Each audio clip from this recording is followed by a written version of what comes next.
Memasuki Tahun Kuda Api, Imlek tahun ini melambangkan dinamika keberanian, perubahan cepat, dan semangat kejujuran. Di balik meriahnya tradisi, Imlek memiliki nilai dan makna penting di baliknya. Seperti penghormatan kepada leluhur, momen pulang kampung, hingga perkumpulan antar generasi yang melambangkan rekonsiliasi dan solidaritas. Bagi banyak orang, Imlek bukan hanya menjadi perayaan etnis tertentu, melainkan simbol harmoni dan kekeluargaan. Ngerayain tahun baru khususnya untuk orang Tionghoa sih gitu. Selain itu biasanya kalau Imlek tuh nggak boleh nyapu, katanya nyapu rezeki, jadi nggak boleh nyapu. Terus goyangin kaki juga katanya nggak boleh. Paling itu aja sih yang aku tahu. Oh, yang pastinya penting sih karena tadi kan aku sempat mention kalau untuk orang Tionghoa ya, tapi sebenarnya semuanya sih bisa merayakan bareng-bareng gitu. Sejumlah tradisi dan kepercayaan yang berkembang menunjukkan bagaimana nilai-nilai Imlek diwariskan dari generasi ke generasi. Perayaan tradisi Imlek ini juga menjadi momen yang dapat dirasakan bersama tanpa memandang latar belakang maupun suku etnis. Ya, Imlek itu sebenarnya tradisi ya, zaman dulu. Jadi setiap Imlek kita harus pakai merah-merah gitu supaya bawa hoki. Ya kepikiran ya lampion lah segala macam, pokoknya yang bernuansa kayak barongsai gitu, lampion sama ya bunga sakura segala lah. Kayak mehua di rumah, setiap rumah biasa pajang cakep-cakep. Kemeriahan Imlek juga kerap identik dengan simbol-simbol visual, mulai dari dominasi warna merah, lampion, serta pertunjukan barongsai. Kalau menurut aku gimana ya, aku tuh taunya tentang Imlek tentang barongsai gitu ya, terus pakai bajunya. Ini juga pertama kalinya ke Glodok ngeliat. Nah ya lebih ke ampau sih ya, mungkin bagi-bagi ampau, nah itu. Bagi sebagian masyarakat, perayaan Imlek menjadi ruang untuk saling mengenal dan menghargai perbedaan. Perayaan ini memberi kesempatan bagi siapapun untuk belajar dan merayakan keberagaman yang ada di Indonesia. Menurut aku Imlek itu bagus banget sih karena di balik kita mengadakan tradisi kita juga bisa berkumpul bersama keluarga setiap tahunnya. Jadi karena sekarang banyak banget orang sibuk ya, jadi dengan adanya Imlek ini akhirnya kita bisa setidaknya setahun sekali berkumpul bersama keluarga gitu. Imlek sering dimaknai sebagai kesempatan untuk kembali mempererat hubungan keluarga. Momen kebersamaan ini dianggap semakin bermakna di tengah kesibukan masyarakat Indonesia saat ini. Nadila Aprilia, Ricky Maulana, Jakarta. Oke, kalau kita berbicara mengenai Imlek tahun ini, perayaan Imlek itu dilambangkan dengan tahun kuda api. Jadi memang setiap perayaan Imlek salah satu keywords gitu ya, salah satu keyword yang paling banyak dicari adalah makna dari tahun Imlek, kemudian keberuntungan, sio-sio yang akan cuan dan juga akan ciong. Itu mungkin lebih dalam lingkup Feng Shui. Nah, sudah hadir di Talk Espan kali ini ada pakar Feng Shui Indonesia, ada Ko Julius Pang. Apa kabar, Ko? Kabar baik, luar biasa. Happy Chinese New Year. Ya, semua pemirsa CNN juga ya. Terima kasih sudah datang. Tahun ini kuda api. Ya, oke. Kita mulai dari itu dulu karena pasti yang banyak dicari, yang banyak pengen ditanya apa makna dari kuda apinya itu sendiri. Apakah tahun ini akan membara dan menggebu-gebu seperti api gitu kan, panas gitu. Oke, baik. Namanya aja kuda api ya. Kuda kan sudah bersemangat ya. Tetapi perlu diketahui bahwa tahun ini dan tahun kemarin memang ada persamaan dan perbedaan. Tahun kemarin kan tahun ular kayu. Ular kan juga elemennya api. Jadi preview api sudah muncul tahun kemarin. Ya, dalam arti api itu kan membara, kurang sabar ya. Kemudian dia jiwa menyala-nyalanya itu akan muncul, bersemangat, menyuarakan pendapat dan sebagainya. Ya, kita bisa lihat tahun kemarin banyak rame demo di negara kita juga ya. Oke, nah tahun ini kalau kemarin ular kayu, tahun ini kuda api. Jadi apinya ada double. Seperti itu. Lebih ekstra lagi nih. Lebih bergelora lagi, lebih menyala lagi abangku kayak gitu ya. Itu good sign atau gimana tuh? Well, depend ya, tergantung ya. Kalau bicara tentang kuda api, tahun ini tidak melambangkan sifat dari binatang kuda ya. Karena kuda itu cuma hanya meminjam kode elemen di dalamnya itu api kecil. Oke, jadi kuda api kecil. Datang dengan elemen api besar. Jadi pada saat dua ini dikombine, ada persamaan, yaitu sama-sama elemen api, positifnya dulu. Positifnya dia akan membawa satu hal yang sifatnya bergelora, bersemangat, kehangatan. Kemudian orang sibuk menunjukkan kehebatannya masing-masing, ya. Kemudian dia ada jiwa euforia, pada saat melakukan sesuatu itu rasanya kayaknya dapat tambahan booster energi kayak gitu.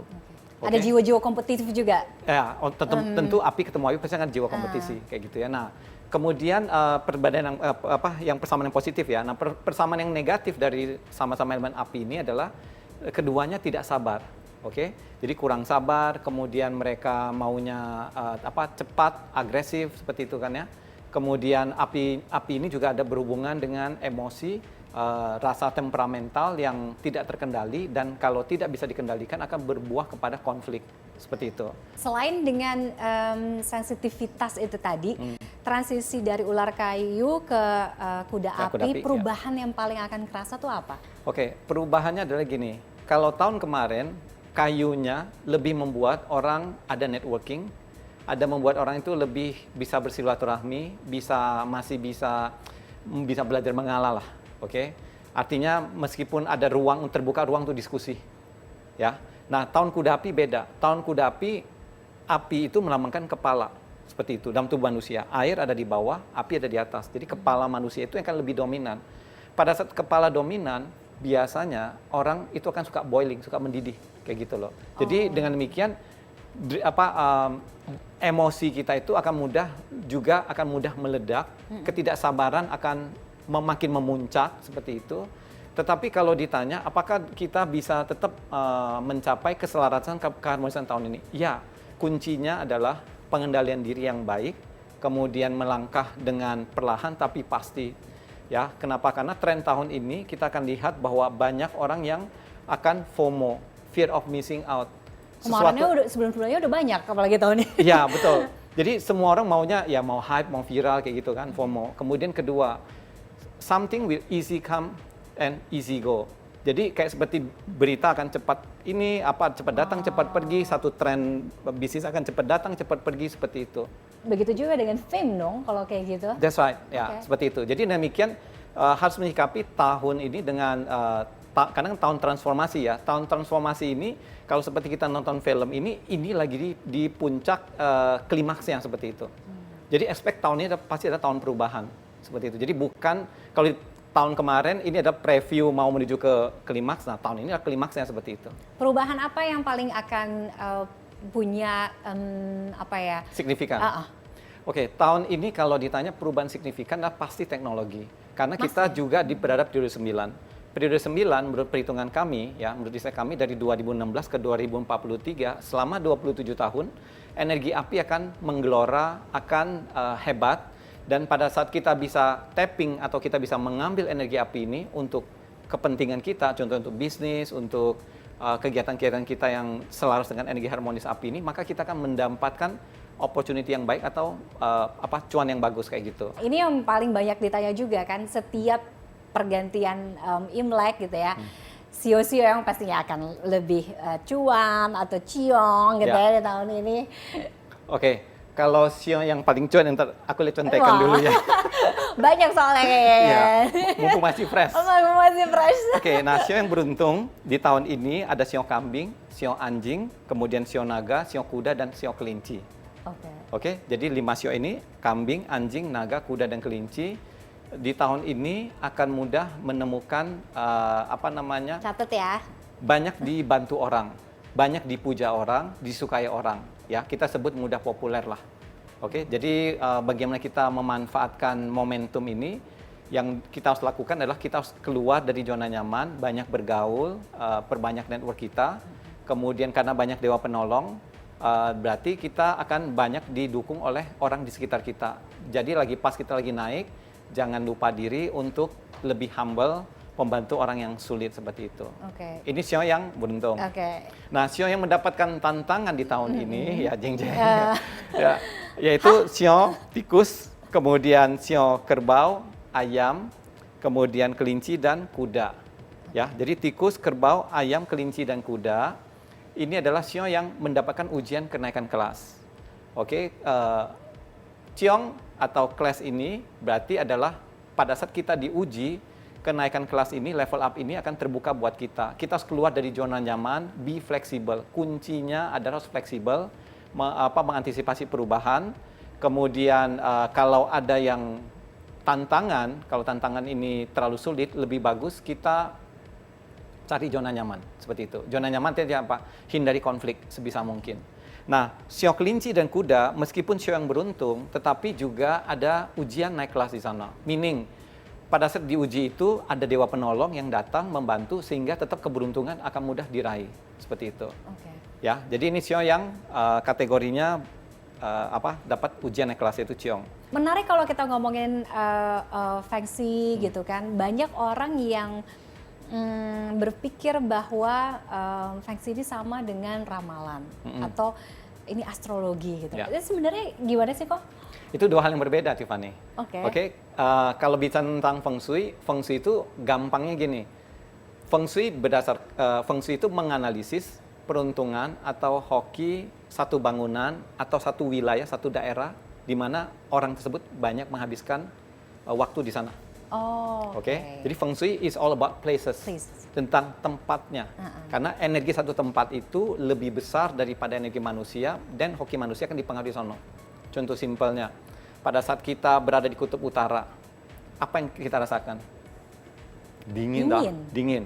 Berarti tempat itu langsung mempengaruhi kita secara instan. Pada saat kita berada di dapur, lagi masak ayam goreng misalnya, lagi hebat-hebatnya, apa yang kita rasakan? Panas.